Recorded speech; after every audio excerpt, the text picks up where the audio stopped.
परमात्मा सर्वेश्वर श्री सुखदेव जी महाराज अलौकिक ब्रह्मांड नायक राधा वल्लभ की कथा सुनाते हुए परीक्षित जी को ज्ञान गंगा में नहला रहे हैं। जिस दिन तुम्हारे अंदर ज्ञान की जागृति हो जाती है, गुरु कृपा से अज्ञानता का तिमिर उसी दिन मिट जाता है।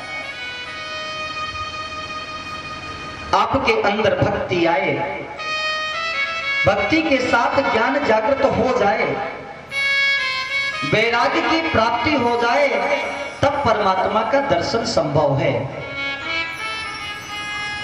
और परमात्मा कैसे मिलेंगे? ते मेरे गया रवि देखते, ते मेरे माने अंधकार, ते मेरे गया रवि देखते, कुमति गई गुरु ज्ञान। कुमति किसके द्वारा जाती है? गुरु ज्ञान। सुमति गई अति लोभते, और भक्ति गई अभिमान।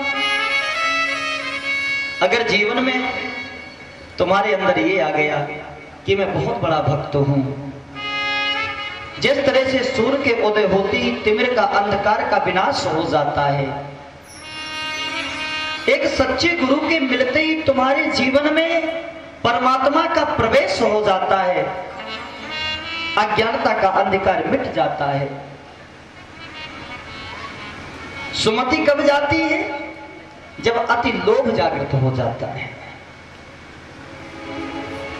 सुमति गई अति लोभ ते, और भक्ति गई अभिमान।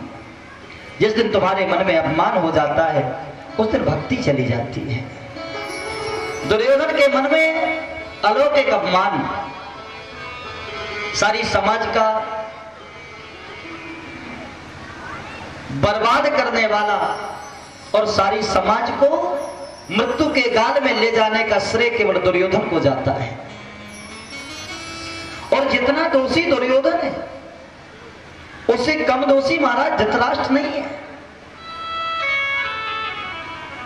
पुत्र के मोह ने महाराज धृतराष्ट्र को इतना अंधा बना दिया कि नीति और अनीति की सारी बातें भूल गए। जीवन में सब कुछ आए, लेकिन कभी मोह ना आए। भैया, परमात्मा ने दुनिया को चलाने के लिए बुद्धि और मन बनाया। बड़े ध्यान से सुनना। बुद्धि परमात्मा बना के तुम्हें इसलिए दुनिया में पहुंचाए कि दुनिया वालों इस संसार में जाना, व्यापार को बुद्धि से चलाना, परिवार को बुद्धि से चलाना, व्यवहार को बुद्धि से चलाना, संसार में बुद्धि के साथ काम लेना। जीव ने कहा, परमात्मा अगर बुद्धि संसार में लगाऊंगा तो आपके चरणों में क्या लगाऊंगा? भगवान बोले, मैं तुझे मन दे रहा हूं, और इस मन लेकर को जाना, बुद्धि दुनिया में लगाना, लेकिन मन किसी से मत लगाना। बुद्धि से संसार चलाना और मन से मेरी शरण में चले आए। लेकिन ये जीव जब मृत्युलोक में आया और पृथ्वी में आया, तो इसने मन लगा दिया संसार में और बुद्धि लगा दी भगवान में। भगवान को बुद्धि से तोड़ रहा है, और बुद्धि से तोड़ने का मतलब भगवान के दर जाता है तो मांगता है, मांगने में दिमाग लगा देता है। मन कहां है? मोह में फंसा हुआ है, अपने लिए कुछ नहीं मांगता, जिंदगी निकल जाती है, परिवार के लिए मांगता है, संसार के लिए मांगता है, लेकिन जो तुझे मांगना चाहिए वो तू कभी नहीं मांगता है। क्या मांगना चाहिए? कि मांगा है मैंने आपसे वरदान एक ही, मांगा है मैंने आपसे वरदान एक ही, मांगा है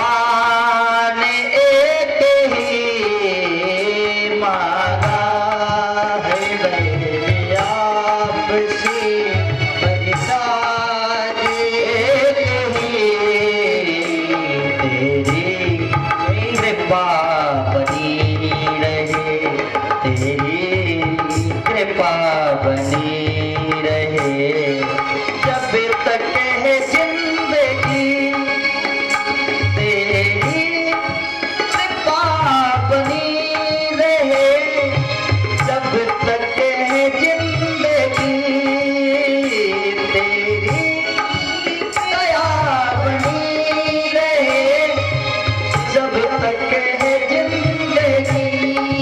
ओ मांगा है मैंने आपसे वरदान एक ही, मांगा है मैंने आपसे वरदान एक ही। ये भजन नहीं है, ये प्रार्थना है भैया, हृदय से बोलिए।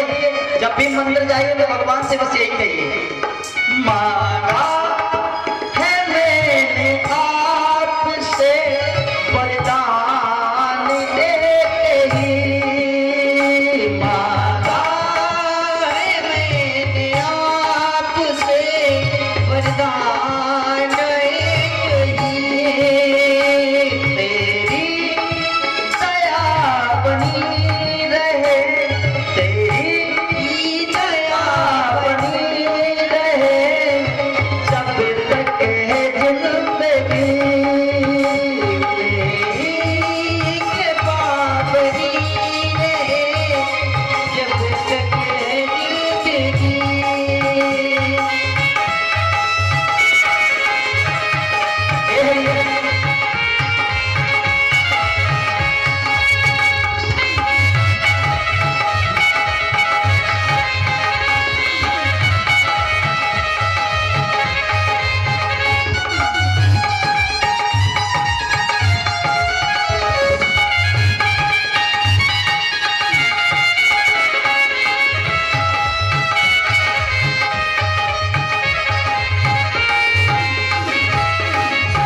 और देखिए, जिस पर तुम्हारा हाथ था भव पार हो गया, जिस पर तुम्हारा हाथ था भव पार हो गया, जिसको तुम्हारा साथ था उद्धार हो गया, जिसको तुम्हारा साथ था उद्धार हो गया। महाभारत के युद्ध में बड़े बड़े महारथी खड़े हैं, परमपिता परमात्मा भगवान सर्वेश्वर श्री कृष्ण अर्जुन के सिर पे हाथ रखे हैं और पांडव का साथ दे रहे हैं। तो हुआ क्या, जैसे को तुम्हारा साथ था उद्धार हो गया, जैसे को तुम्हारा साथ था उद्धार हो गया, जिसे पर तुम्हारा हाथ था भव पार हो गया, जिसे पर तुम्हारा हाथ था भव पार हो गया। इच्छा बिना तेरी कहीं हो, इच्छा बिना तेरी कहीं एक पत्ता हिले नहीं, मर्जी बिना तेरी कहीं पत्ता हिले नहीं, तेरी कृपा बनी रहे, जब तक है जिंदगी तेरी कृपा बनी रहे, जब तक है जिंदगी, जब तक है जिंदगी, जब तक है जिंदगी। बोले वृंदावन बिहारी लाल की।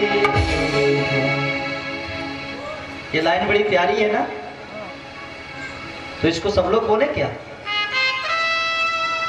परमात्मा हमारे सामने इससे सुंदर मौका जीवन में हो सकता है, आए ना आए।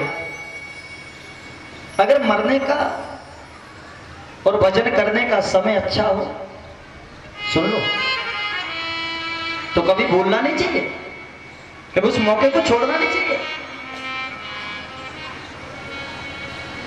केवट प्रभु श्री राम से बोला,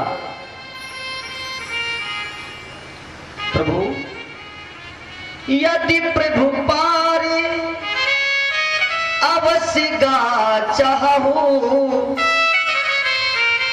अगर आप पार जाना चाहते हैं तो मोहि पद पद में पखारने कहा हूं, तो मुझे आदेश दीजिए कि मैं आपके चरण कमलों को धोऊं। बेटा पहले की तरह करिए, छुआ पहले की तरह। भगवान राम जी लखनलाल जी और माता जानकी की तरफ देख रहे हैं, क्योंकि जब भगवान अवतार लेने के लिए दुनिया में आए थे तो लखनलाल जी शेष अवतार हैं। इन्होंने कहा था परमात्मा एक चरण में आपकी सेवा में हमेशा रहूंगा। जानकी बोली थी मैं भी आपकी दासी हूं, तो एक चरण में मैं लगी रहूंगी। अब भगवान के पास इस अवतार में दो ही चरण है, वैसे तो सहस्त्र चरण है। भगवान लक्ष्मण और जानकी की तरफ देख रहे हैं। लखनलाल ने सोचा ये हमारे वाले चरण को मांग रहा है, तो लखनलाल जी ने तुरंत धनुष पे बाण लगाया और प्रभु के पीछे से इशारा किया, नहीं मानेगा ना। तो लक्ष्मण के गुस्से को तो जानता नहीं। जब लग्न पाम पखारी हो तब लग्न तुलसी